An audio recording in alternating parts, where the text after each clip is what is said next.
eso, entonces imagínate dos aspectos muy fundamentales: la parte social interna de una empresa, que son sus colaboradores, y la parte social externa, que son los grupos de intereses, como bien vos lo mencionaste, que pueden ser sus proveedores, que pueden ser sus clientes, o no necesariamente las personas no relacionadas, que es el público en general. Entonces visualicémoslo primero desde los colaboradores internos. ¿Qué pasa cuando las empresas empiezan a tener dentro de su presupuesto altos valores de altos costos en publicidad, o bien en otras actividades que no necesariamente son en beneficio directo y no son coherentes con el trato interno? No hay empatía, no hay una comunicación interna. Entonces las empresas desarrollan, porque no te voy a decir que eso es un motivo de quiebre, sin embargo no desarrollan de forma amplia, de forma intensa, van desarrollándose poquito a poco, y eso es pérdida de oportunidades, por ende pérdida de dinero.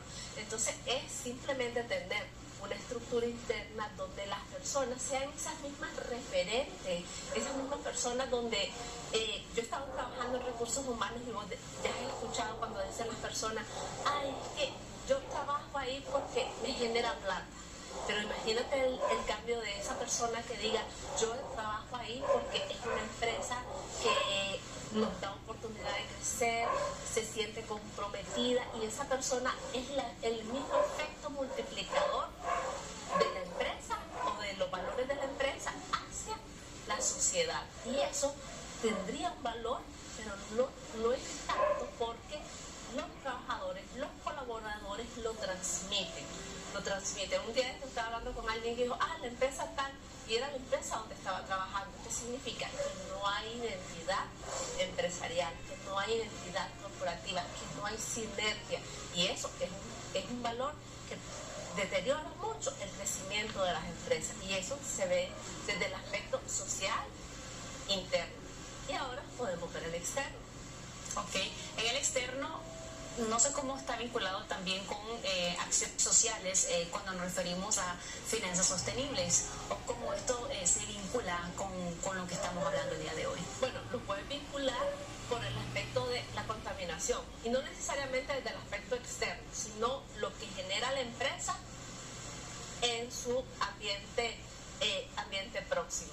Imagínate que la empresa dice: nosotros vamos a hacer campañas, esto y lo otro. Vuelva al aspecto de publicidad, de mercadeo, de todos esos presupuestos altos que las empresas generalmente aplican, y que a veces no son coherentes con su actitud, porque dicen las personas: ellos gastan miles de plata en esto, pero deberían de hacer esto. Entonces es una empresa que, a pesar de que se mire visualmente posicionada, pero tiene ese sabor agridulce en la sociedad. Y entonces ahí es donde vos decís: la sostenibilidad a mediano o a largo plazo no se puede lograr. Entonces, ¿qué es la invitación de las empresas?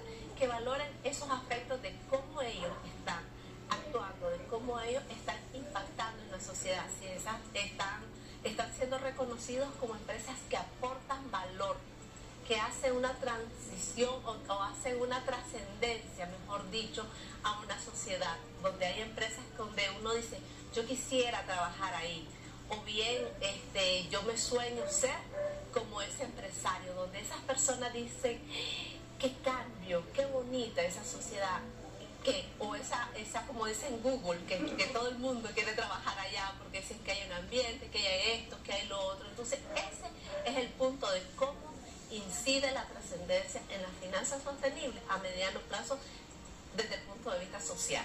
Con este ejemplo que usted está poniendo, ¿cómo podemos medir este resultado? Yo sé que a través de las finanzas lo podemos medir con los números, pero ¿cómo podemos nosotros como empresa tener como esa incidencia? Esto estamos haciendo, vamos a hacer un cambio, vamos a ver cómo estamos creciendo, cómo estamos minorando costos, o cómo estamos logrando esa sostenibilidad que tanto se necesita hoy en día. Mira, las empresas pueden hacer un análisis de recursos en todas sus áreas, porque yo te di el ejemplo de la publicidad, pero no necesariamente está en la parte de la publicidad, sino en la parte de cómo están reconociendo a la empresa de la parte externa. su relación con sus proveedores, que es el primero. A los proveedores no les dan mucho crédito porque ellos casi no pagan, los proveedores no los priorizan ante sus compras, los dejan de último. Entonces hay medidas y hay puntos donde vos podés valorar desde varios aspectos, desde la sociedad en general, desde tus proveedores, desde los bancos, desde cualquier punto donde vos puedas relacionar a la empresa desde el punto de vista externo, y ahí vos podés decir si las condiciones para ellos son amigables o se pueden gestionar y agilizar con mayor rapidez, o bien tardan mucho tiempo, emplean muchos recursos, hacen muchas gestiones y por ende utilizan mayor dinero. Wow, todo lo que quiere uno en los gastos, y bien, yo por eso le decía al inicio, hay que empezar por las finanzas personales. Sí, porque si empezamos por ahí vamos a tener resultados en la empresa, además si tenemos estos cargos tan importantes como lo son precisamente las finanzas y cómo ser sostenibles. Y recuerda que las finanzas personales, en primer lugar, nosotros somos la primera empresa, y si nosotros no nos visionamos como empresa, que de nuestro comportamiento lo vamos a ir a transponer en los cargos que nosotros manejamos como gerentes, como dueños de empresa, como administradores o como bien cualquier ejecutivo de una empresa. Entonces, si nosotros no lo visionamos así, y entonces estamos diciendo, ay, no, es que las empresas son ordenadas, pero nosotros no estamos aportando también, no estamos cumpliendo nuestro rol. Imagínate las finanzas personales, personas endeudadas, personas estresadas, personas improductivas.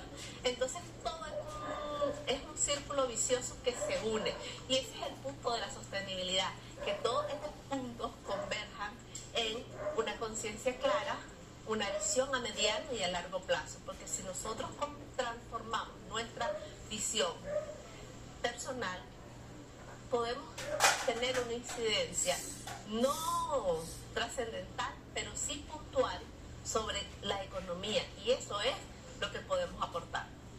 Creo que sería interesante poder verlo desde el punto de vista, por ejemplo, de los colaboradores, cómo influye en esta finanza sostenible. Bien lo decía con los ejemplos que ponía, ¿no?, en esta entrevista. Hay mucho de qué hablar todavía, Ana María, pero sí, bueno, el tiempo se nos hizo corto. Quizás en otro momento retomamos el tema, ¿le parece?